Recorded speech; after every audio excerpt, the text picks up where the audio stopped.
Tapi kalau kita membicarakan tentang penyesalan di akhirat itu tidak terlalu banyak.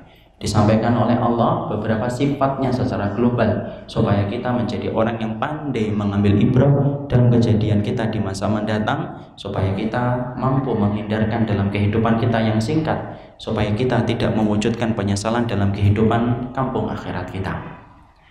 Sebelum kita membahas satu persatu yang menyebabkan manusia itu menyesal dalam kehidupan kampung di akhiratnya, kita bicara dulu. Penyesalan itu terbagi menjadi dua, yaitu adalah penyesalan yang pertama adalah penyesalan yang menimpa kepada kita ketika maut sudah ada pada kerongkongan kita.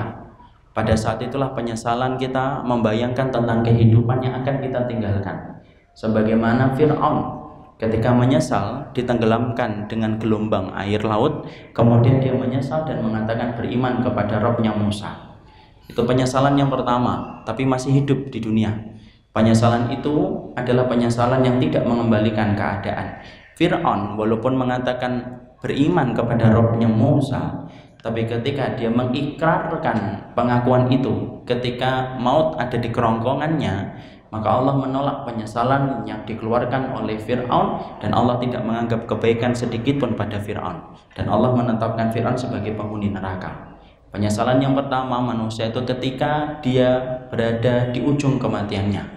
Makanya orang ikhwan ketika pada sakaratul maut, dia melihat semua apa yang telah dia lakukan, dan dia melihat apa yang telah dia kerjakan, karena sakaratul maut akan berujung kepada kematian, dan kematian ikhwan itu merupakan bagian dari tanda dibenarkannya orang di dalam hidupnya, ataupun sebaliknya, tanda didustakan orang di dalam hidupnya ketika terlihat dalam proses kematiannya.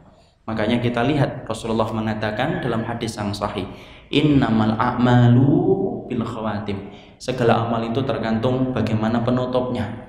Ada orang yang bejat, ada orang yang kemudian berandalan, tapi ketika meninggalnya ada yang husnul khatimah. Husnul khatimah yang dia dapatkan membenarkan taubatnya dan membenarkan amal-amalnya di ujung kematiannya, sampai Allah wafatkan ia dalam keadaan husnul khatimah.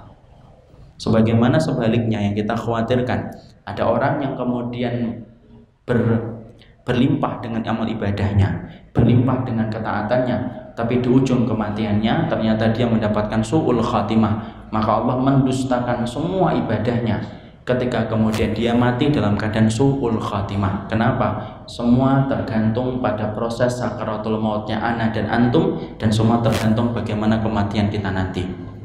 Kenapa amal kita ditentukan penutupnya, Ustaz? Iyalah, analogi yang gampang ikhwan.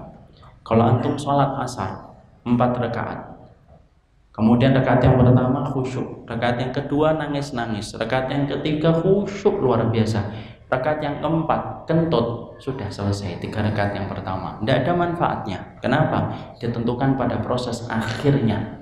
Sebagaimana itu yang kita dapatkan, bahwasanya kematian kita itu merupakan proses penentu dari seluruh kehidupan kita. Makanya Nabi sampai mengatakan, jangan pernah kamu percayai seseorang sampai kamu lihat matinya. Jadi kalau sudah senang, sudah percaya sama orang itu jangan berlebihan, sampai kemudian ana dan antum melihat bagaimana dia dimatikan oleh Allah.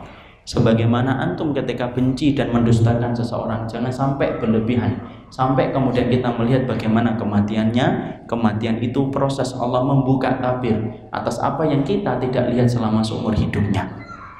Itulah yang kita perhatikan. Pertama, sesungguhnya penyesalan adalah penyesalan ketika maut ada di kerongkongan. Yang kedua, yaitu adalah penyesalan yang akan kita dapatkan. Penyesalan yang akan didapatkan, bukan kita, maaf.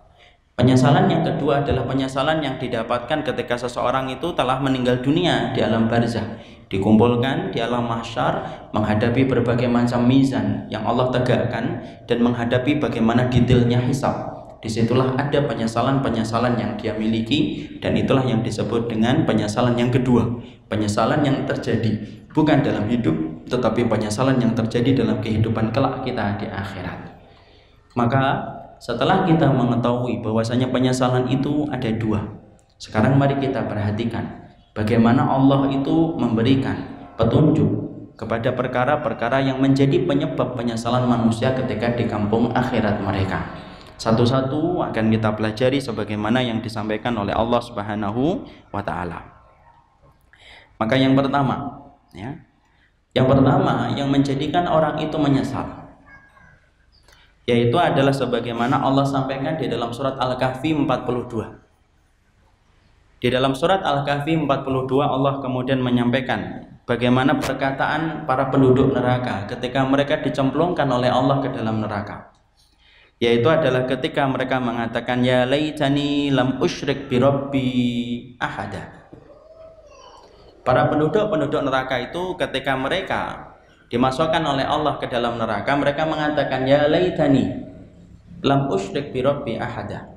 Yaitu ya Allah, cobalah dulu kami dalam kehidupan dunia ini kami tidak berbuat syirik kepada Rabb kami sekalipun. Jadi kemudian Imam Ibnu Katsir menyampaikan di dalam ayat ini, penyebab penyesalan terbesar kehidupan manusia itu kelak dalam kehidupan kampung akhirat mereka, yaitu adalah ketika mereka merasa bahwasanya apa yang pernah mereka lakukan dalam kehidupan itu merupakan bagian dari kesyirikan mereka kepada Allah yang mereka sembah, dan kesyirikan itulah yang menghancurkan semua amal ibadah yang telah mereka lakukan dalam kehidupan. Jadi inilah merupakan puncak dari penyesalan manusia yang pertama kali. Jadi mereka tidak menyesal ketika mereka tidak menyesal sebesar penyesalan mereka ketika berbuat syirik sebagaimana penyesalan orang berbuat zina. Mungkin orang yang berbuat zina menyesal atau tidak menyesal? Pasti menyesal. Orang yang kemudian mereka minum khamar menyesal? Menyesal. Orang yang ketika membuka aurat menyesal? Menyesal.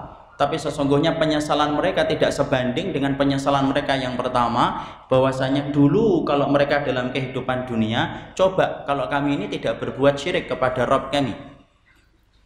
Syirik ini kita harus paham. Makanya kemudian pelajaran tentang tauhid dan kesyirikan ini merupakan fondasi yang pertama di dalam kita beribadah, dan meneladani dakwahnya Nabi adalah bagaimana ana dan antum paham tentang tauhid dan paham tentang syirik. Karena banyak kalau disebutkan kata syirik pun kita juga masih belum mengerti. Orang Jakarta itu kalau dikatakan kata syirik itu masih banyak yang belum paham. Makanya mereka sering ngomong apa? Syirik tanda tak mampu. Apa? Tidak ada hubungannya. Padahal kemudian syirik dikatakan oleh Rasulullah SAW, antaj'ala lillahi niddan wa huwa khalaqaka. Sesungguhnya syirik itu adalah kamu mendatangkan tandingan buat Allah padahal Allah itu yang menciptakan dirimu. Dan mengetahui tentang kesyirikan itu merupakan bagian penting dalam kehidupan kita beribadah sama Allah. Karena sesungguhnya jatuhnya kita di dalam kesyirikan menyebabkan rusaknya segala amal ibadah yang telah kita lakukan. Antum ikhwan, sebaik apapun antum melakukan ibadah, sebanyak apapun antum mengerjakan amal solih, tetapi amal solih yang pernah kita lakukan menyentuh lumbung-lumbung kesyirikan, Allah batalkan semua ibadah itu. Karena sesungguhnya kesyirikan itu merupakan dosa yang tidak bisa ditawar untuk diampuni oleh Allah, sebaik apapun ana dan antum. Makanya kita perhatikan sirahnya Abu Thalib. Apa kurangnya Abu Thalib dalam baiknya? Tidak ada yang kurang, ikhwan. Bahkan kita kalau disejajarkan dengan Abu Thalib dalam masalah kebaikan yang pernah dilakukan dalam hidup, kita kalah jauh dengan Abu Thalib. Kalau kita membandingkan kita dengan kebaikan Abu Thalib, bukan membandingkan iman loh ya.